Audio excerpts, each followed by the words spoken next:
Good evening everybody. आज हम लोग ऑप्टिक्स का लेक्चर नंबर 9 स्टार्ट करेंगे। तो देखते हैं लेक्चर नंबर 9 क्या है।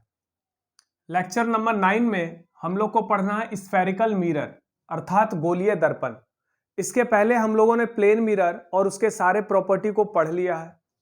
उस पर कुछ न्यूमेरिकल भी हो चुका है। आज हम लोग स्टार्ट करेंगे स्फेरिकल मिरर अर्थात गोलीय दर्पण। वैसा मिरर जिसका परावर्तक सतह गोलीय हो उसे गोलीय दर्पण कहते हैं। The mirror whose reflecting surface is spherical is called a spherical mirror. तो जिस दर्पण का परावर्तक सतह गोलीय होता है उसे गोलीय दर्पण कहते हैं। स्फेरिकल मिरर दो टाइप का होता है, एक होता है कनकेव मिरर, एक होता है कन्वेक्स मिरर। एक होता है अवतल दर्पण, एक होता है उत्तल दर्पण। तो पहला हो गया कनकेव मिरर यानी अवतल दर्पण और दूसरा हो गया कन्वेक्स मिरर यानी उत्तल दर्पण। ये कनकेव मिरर है। कनकेव मिरर का कॉन्वेक्स पार्ट सिल्वर्ड होता है और कॉन्वेक्स मिरर का कनकेव पार्ट सिल्वर्ड होता है। इधर से देखो धसा हुआ लग रहा है, ये कॉनकेव है। इधर से देखो ये कॉन्वेक्स है। इधर से देखो कॉन्वेक्स, इधर से देखो कॉनकेव। तो जिस मिरर का कॉन्वेक्स पार्ट सिल्वर्ड होता है उसे कनकेव मिरर, और जिस मिरर का कॉनकेव पार्ट सिल्वर्ड होता है यानी धसा हुआ भाग कलई किया गया रहता है उसी को हम कॉन्वेक्स मिरर कहते हैं। इसको आप ऐसे भी कह सकते हैं, कनकेव मिरर का रिफ्लेक्टिंग सरफेस कनकेव होता है। वैसा मिरर जिसका रिफ्लेक्टिंग सरफेस कन्वेक्स होता है उसको हम कन्वेक्स मिरर। कनकेव मिरर वैसा मिरर है जिसका परावर्तक सतह अवतल होता है यानी कनकेव होता है। कॉन्वेक्स मिरर वैसा मिरर है जिसका परावर्तक सतह उत्तल होता है। अब जरा देखते हैं, मिरर के ठीक बीचों बीच एक पॉइंट होता है जिसको हम पोल कहते हैं। तो पी का मतलब हो गया पोल। ये सी को कहते हैं हम सेंटर ऑफ कर्वेचर। सी का मतलब है सेंटर ऑफ कर्वेचर अर्थात वक्रता केंद्र। वक्रता केंद्र वह बिंदु है, कोई भी मिरर हो, चाहे कनकेव मिरर हो या कन्वेक्स मिरर हो, कोई भी मिरर किसी न किसी गोले का भाग होता है। तो वह जिस गोले का कटा हुआ भाग है उस गोले का कहीं ना कहीं सेंटर होगा। उसी सेंटर को हम इस मिरर का क्या कहते हैं, सेंटर ऑफ कर्वेचर। पोल और सेंटर के ठीक बीचों बीच एक पॉइंट होता है जिसको फोकस कहते हैं। तो यहां पर एफ क्या हो गया, फोकस। एफ हो गया फोकस, सी हो गया सेंटर ऑफ कर्वेचर, पी हो गया पोल यानी ध्रुव, फोकस, वक्रता केंद्र। पोल और फोकस के बीच की दूरी को फोकल लेंथ कहते हैं यानी पी एफ। पोल से फोकस के बीच की दूरी को एफ कहते हैं, इसको फोकल लेंथ यानी फोकस दूरी कहते हैं। और पोल से लेकर सेंटर के बीच के डिस्टेंस को हम आर कहते हैं यानी रेडियस ऑफ कर्वेचर, वक्रता त्रिज्या। पोल और फोकस के बीच के डिस्टेंस को फोकल लेंथ, पोल और सेंटर के बीच के डिस्टेंस को radius of curvature. The distance between pole and focus is called focal length, it is denoted by small f, whereas the distance between pole and center of curvature is called radius of curvature, denoted by capital R. So pf equal to f and pc equal to r. Concave mirror में आपने ये सारा point देखा, convex में भी देख लीजिए। Mirror के ठीक बीच वाला पॉइंट पोल हो गया। पोल और सेंटर के बीच में फोकस होता है। पोल से फोकस का दूरी जो होता है फोकल लेंथ, पोल से सेंटर ऑफ कर्वेचर के बीच का दूरी आर होता है, रेडियस ऑफ कर्वेचर। एफ जो होता है वो आर का आधा होता है। फोकल लेंथ जो होता है वो रेडियस का आधा होता है, या रेडियस जो होता है वो फोकल लेंथ का दुगुना होता है। इसको याद रखेंगे। अगर रेडियस ऑफ कर्वेचर 10 सेंटीमीटर है तो फोकल लेंथ 5 होगा। अगर फोकल लेंथ 5 है तो रेडियस 10 होगा। फोकल लेंथ 10 है तो रेडियस 20 होगा। यानी रेडियस का आधा फोकल लेंथ होता है और फोकल लेंथ का डबल रेडियस ऑफ कर्वेचर होता है। यह दूरी और यह दूरी बराबर होता है। फोकस एकदम बीचों बीच होता है। किसी भी स्फेरिकल मिरर पर हम परपेंडिकुलर कैसे खींचते हैं, तो कोई भी रेखा जो कि सेंटर से पास होती है वो मिरर पर एकदम लंबवत आती है। कोई भी लाइन जो कि सेंटर से पास होगा वो मिरर पर एकदम लंबवत आएगा। ये लाइन लंबवत होगा, ये परपेंडिकुलर होगा, ये जो भी लाइन सेंटर से जा रहा है वो सारा लाइन मिरर पर जाकर क्या हो जाएगा, परपेंडिकुलर। इसका मतलब कोई भी रे अगर सेंटर से जाएगा तो वो उसी रास्ते वापस होगा, ठीक ना। ये देखो, ये रे किधर जा रहा है, एकदम सेंटर की ओर जा रहा है, तो इसका मतलब ये एकदम 90 डिग्री पे आ रहा है। ये रे एकदम सेंटर की ओर जा रहा है तो ये 90 डिग्री पे आ रहा है। तो कोई भी रे सेंटर की अगर सेंटर ऑफ कर्वेचर की ओर अगर जा रहा है तो वो उसी रास्ते लौट जाएगा। हम जानते हैं कि किसी भी मिरर पर जब कोई किरण एकदम लंबवत आपतित होती है तो वो उसी रास्ते परावर्तित हो जाती है। इफ एनी रे is incident normally to the surface of a mirror, then it reflects back on the same path.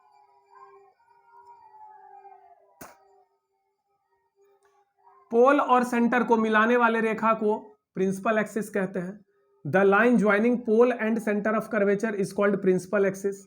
इस रेखा को प्रिंसिपल एक्सिस, मुख्य अक्ष या प्रधान अक्ष कहते हैं. ठीक है, अब चलते हैं साइन कन्वेंशन यानी चिन्ह परिपाटी.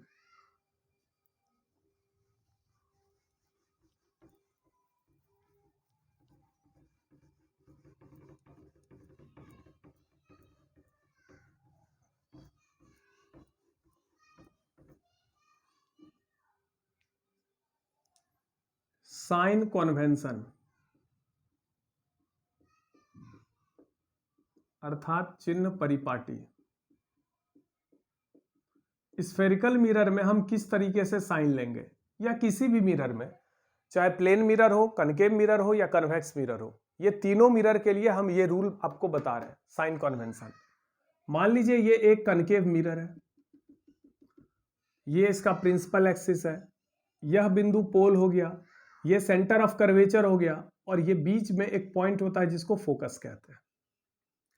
ऑब्जेक्ट को हमेशा दर्पण के आगे रखा जाता है.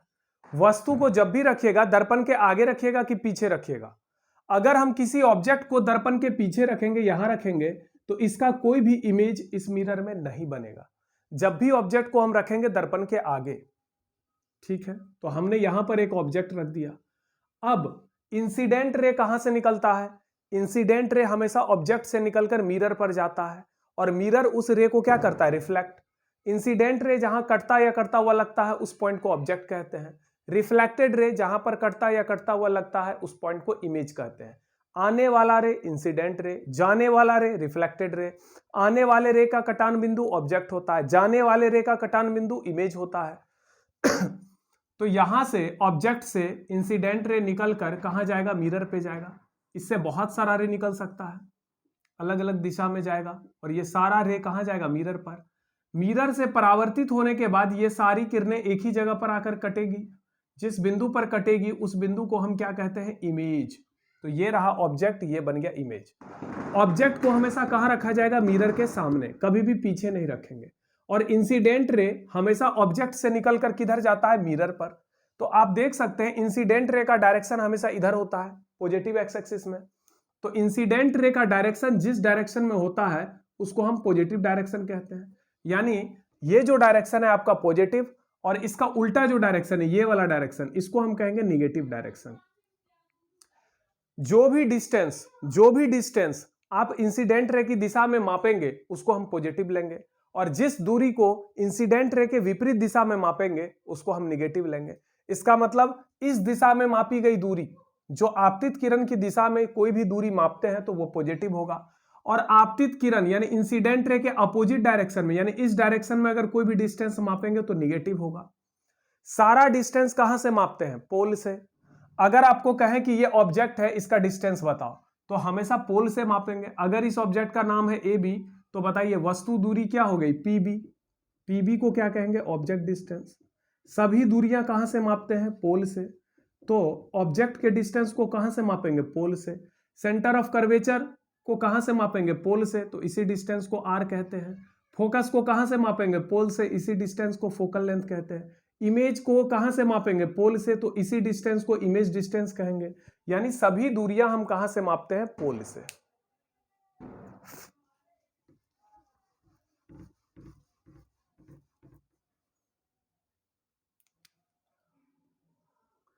ये कॉनकेव मिरर है, प्रिंसिपल एक्सिस, पोल, फोकस, सेंटर. ध्यान से देखिए, फोकल लेंथ कौन सा डिस्टेंस हुआ? पोल और फोकस के बीच का डिस्टेंस फोकल लेंथ है. अब आपको यह बताना है कि फोकल लेंथ निगेटिव है या पॉजिटिव है. तो चूंकि ये डिस्टेंस किधर से आप माप रहे हैं? पोल से फोकस के बीच का डिस्टेंस ये इस डायरेक्शन में है, इधर, तो इधर वाला डिस्टेंस निगेटिव होगा, जबकि इधर वाला डिस्टेंस पॉजिटिव होगा. तो ये कैसा डिस्टेंस हो गया? निगेटिव. ये रेडियस ऑफ कर्वेचर पोल से सेंटर, ये भी क्या हो गया? निगेटिव. ऑब्जेक्ट डिस्टेंस, अगर ऑब्जेक्ट यहां पर रखते हैं कहीं भी, मिरर के आगे कहीं भी ऑब्जेक्ट रखिएगा, तो ऑब्जेक्ट डिस्टेंस क्या हो गया? निगेटिव हो गया कि नहीं? अगर इमेज पीछे बनेगा, मान लो यहां पर इमेज बनता है अगर, तो इमेज का जो डिस्टेंस होगा वो कहां से मापेंगे, पोल से। तो पीबी डैश को क्या कहेंगे, इमेज डिस्टेंस। पीबी को क्या कहेंगे, ऑब्जेक्ट डिस्टेंस। तो यहां पर ऑब्जेक्ट डिस्टेंस निगेटिव है जबकि इमेज डिस्टेंस पॉजिटिव है। पीबी डैश को हम कहेंगे इमेज डिस्टेंस, तो ये क्या होगा, पॉजिटिव होगा। क्यों, क्योंकि वो जो भी डिस्टेंस पोल के इधर मापा जाएगा वो पॉजिटिव होगा, जो डिस्टेंस पोल के इधर मापा जाएगा वो निगेटिव होगा। इसको मान लो जैसे नंबर लाइन में बोलते हैं ना, ये ओरिजिन है, तो इधर वाला सब माइनस होता है, इधर वाला सब प्लस होता है। वैसे ही ये अगर पोल है तो पोल के इधर सब माइनस होगा, पोल के इधर प्लस होगा। तो अब बताइए, कनकेव मिरर का फोकल लेंथ हमेशा निगेटिव होगा, कनकेव मिरर का रेडियस ऑफ कर्वेचर हमेशा निगेटिव होगा। अगर क्वेश्चन में दिया गया है कि एक कनकेव मिरर का फोकल लेंथ 10 सेंटीमीटर है, तो आप लिखिएगा f बराबर -10 सेंटीमीटर। माइनस इसीलिए क्योंकि कनकेव मिरर का फोकल लेंथ इस तरफ होता है। कनकेव मिरर का रेडियस ऑफ कर्वेचर भी निगेटिव होगा, ऑब्जेक्ट डिस्टेंस भी निगेटिव होगा। अगर इमेज पीछे बन रहा है तो इमेज डिस्टेंस पॉजिटिव होगा, अगर इमेज आगे बन रहा है तो इमेज डिस्टेंस फिर निगेटिव होगा। यानी प्रतिबिंब की दूरी पॉजिटिव भी हो सकती है, निगेटिव भी हो सकती है। कोई भी हाइट अगर प्रिंसिपल एक्सिस के ऊपर है तो उस हाइट को हम पॉजिटिव कहेंगे, तो ये पॉजिटिव हाइट है, ये पॉजिटिव हाइट है। लेकिन कोई हाइट अगर नीचे है, प्रिंसिपल एक्सिस के नीचे, तो उसको हम निगेटिव हाइट कहेंगे। तो साइन कन्वेंशन अच्छे से समझ में आ गया। ये आपका कॉन्वेक्स मिरर है, उत्तल दर्पण, ये पोल है, ये फोकस है, ये सेंटर है, ये फोकल लेंथ है, ये रेडियस ऑफ कर्वेचर है। तो इसका फोकल लेंथ पॉजिटिव होगा, रेडियस पॉजिटिव होगा। ऑब्जेक्ट को मिरर के सामने रखिएगा तो ऑब्जेक्ट का जो डिस्टेंस होगा, यानी ये वाला जो डिस्टेंस होगा, ये निगेटिव होगा। इमेज अगर इधर बनेगा तो पॉजिटिव होगा। तो इसका मतलब कनकेव मिरर का focal length negative, radius of curvature negative, जबकि कॉन्वेक्स मिरर का फोकल लेंथ पॉजिटिव होता है और रेडियस ऑफ कर्वेचर पॉजिटिव। जो हाइट प्रिंसिपल एक्सिस के ऊपर होगा वो पॉजिटिव होगा, जो हाइट प्रिंसिपल एक्सिस के नीचे होगा निगेटिव होगा। तो आपको साइन कन्वेंशन ऐसे याद रखना है कि पोल के इधर वाला डिस्टेंस माइनस होता है, इधर वाला प्लस होता है। प्रिंसिपल एक्सिस के ऊपर का हाइट पॉजिटिव होता है, नीचे का हाइट निगेटिव होता है। कनकेव मिरर का फोकल लेंथ और रेडियस दोनों निगेटिव होता है, जबकि कॉन्वेक्स मिरर का फोकल लेंथ और रेडियस दोनों पॉजिटिव होता है। ठीक है, अब आगे बढ़ते हैं और हम ये सीखते हैं कि स्फेरिकल मिरर, चाहे कॉनकेव मिरर हो या कॉन्वेक्स मिरर, उसमें इमेज कैसे बनाते हैं और उसका क्या नियम है। तो किसी भी स्फेरिकल मिरर में इमेज बनाने का 4 नियम है। चलिए हम चारों नियम को देखते हैं।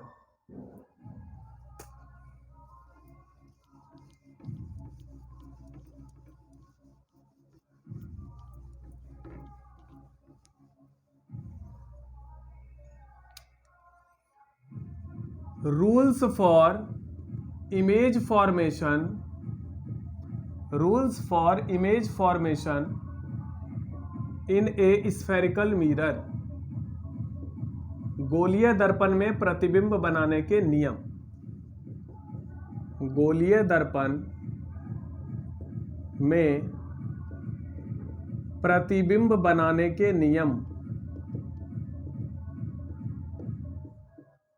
तो किसी भी गोलीय दर्पण में प्रतिबिंब बनाने के 4 नियम हैं। किसी भी गोलीय दर्पण में प्रतिबिंब बनाने के 4 नियम है। पहला नियम बहुत आसान है।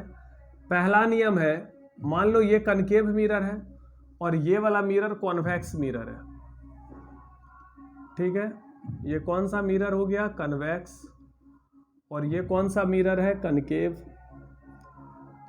ये पोल है, ये फोकस है और ये सेंटर है। ये पोल है, ये फोकस है, ये सेंटर है। इसका फोकल लेंथ और रेडियस दोनों निगेटिव होता है, जबकि इसका फोकल लेंथ और रेडियस दोनों पॉजिटिव होता है। ठीक है, अगर कोई भी रे प्रिंसिपल एक्सिस के पैरेलल आएगा तो वो हमेशा परावर्तित होने के बाद फोकस से ही गुजरेगा। कोई भी रे अगर प्रिंसिपल एक्सिस के पैरेलल आएगा तो वो परावर्तित होने के बाद कहां से गुजरता हुआ लगेगा, फोकस से। पहला नियम बड़ा आसान सा नियम है। अगर कोई किरण प्रिंसिपल एक्सिस के पैरेलल आएगा, ये आपका प्रिंसिपल एक्सिस है, इस लाइन को क्या कहते हैं, प्रिंसिपल एक्सिस। इसके पैरेलल अगर कोई रे आपतित होता है तो ये हमेशा परावर्तन के बाद कहां से गुजरती है, फोकस से गुजरती है या फोकस से गुजरती हुई प्रतीत होती है। देखिए, ये आपतित किरण है, ये परावर्तित किरण है। अगर आपतित किरण प्रिंसिपल एक्सिस के पैरेलल आएगा तो वो परावर्तित किरण जो होगा वो फोकस से गुजरता हुआ प्रतीत होगा। यहां पर सचमुच फोकस से गुजर रहा, जबकि यहां पर फोकस से गुजरता हुआ प्रतीत हो रहा है। तो अवतल दर्पण में, कनकेव मिरर में फोकस से गुजरता है, जबकि कॉन्वेक्स मिरर में, उत्तल दर्पण में यह फोकस से गुजरता हुआ प्रतीत होता है। तो अगर कोई भी आपतित किरण मुख्य अक्ष के समांतर आपतित होती है तो वह परावर्तन के बाद फोकस से गुजरती है या फोकस से गुजरती हुई प्रतीत होती है। पहला नियम बिल्कुल स्पष्ट है। दूसरा नियम इसी का उल्टा है। अगर कोई किरण फोकस से गुजर रहा है तो वह परावर्तन के बाद मुख्य अक्ष के समांतर हो जाएगा। कोई किरण अगर फोकस से जाएगा तो वो रिफ्लेक्शन के बाद क्या होगा, प्रिंसिपल एक्सिस के पैरेलल होगा। या कोई किरण अगर फोकस से गुजरता हुआ प्रतीत हो रहा है तो वह परावर्तन के बाद मुख्य अक्ष के समांतर होगा। यहां पर देखिए, ये आपतित किरण है और ये परावर्तित किरण है। आपतित किरण किधर से गुजरता हुआ प्रतीत हो रहा है, फोकस से। ये फोकस से गुजर नहीं रहा बल्कि गुजरता हुआ प्रतीत हो रहा है। तो परावर्तित किरण क्या होगा, ये जो परावर्तित किरण है ये प्रिंसिपल एक्सिस के पैरेलल हो जाएगा। तो पहला और दूसरा नियम काफी आसान है। अगर कोई रे पैरेलल आएगा, किसके पैरेलल, प्रिंसिपल एक्सिस के, तो वह परावर्तन के बाद फोकस से गुजरेगा या फोकस से गुजरता हुआ प्रतीत होगा। और दूसरा नियम है कि अगर कोई रे फोकस से गुजर रहा है या फोकस से गुजरता हुआ प्रतीत हो रहा है तो वह परावर्तन के बाद प्रिंसिपल एक्सिस के पैरेलल होगा। तीसरा नियम बहुत आसान है। तीसरा नियम है कि अगर कोई किरण सेंटर से जा रहा है, कोई रे अगर सेंटर से जा रहा है तो वह परावर्तन के बाद उसी पथ पर वापस आ जाएगा। कोई किरण अगर सेंटर से जा रहा है या सेंटर से जाता हुआ प्रतीत हो रहा है, पोल, फोकस, सेंटर, इस रे को देखिए, ये सेंटर से जाता हुआ प्रतीत हो रहा है तो ये परावर्तन के बाद उसी रास्ते लौट जाएगा। ऐसा इसलिए होता है क्योंकि जो भी किरण सेंटर से जाता है वो एकदम लंबवत गिरता है और जब लाइट लंबवत जाएगा तो उसी रास्ते लौटेगा। तो तीसरा नियम क्या कहता है कि अगर कोई किरण सेंटर से जाएगा तो वो परावर्तन के बाद उसी रास्ते लौटेगा। ये किरण सेंटर से जा रहा है तो ये परावर्तन के बाद इसी रास्ते लौटेगा। यह किरण सेंटर से जाता हुआ प्रतीत हो रहा है तो ये परावर्तन के बाद क्या होगा, इसी रास्ते लौटेगा।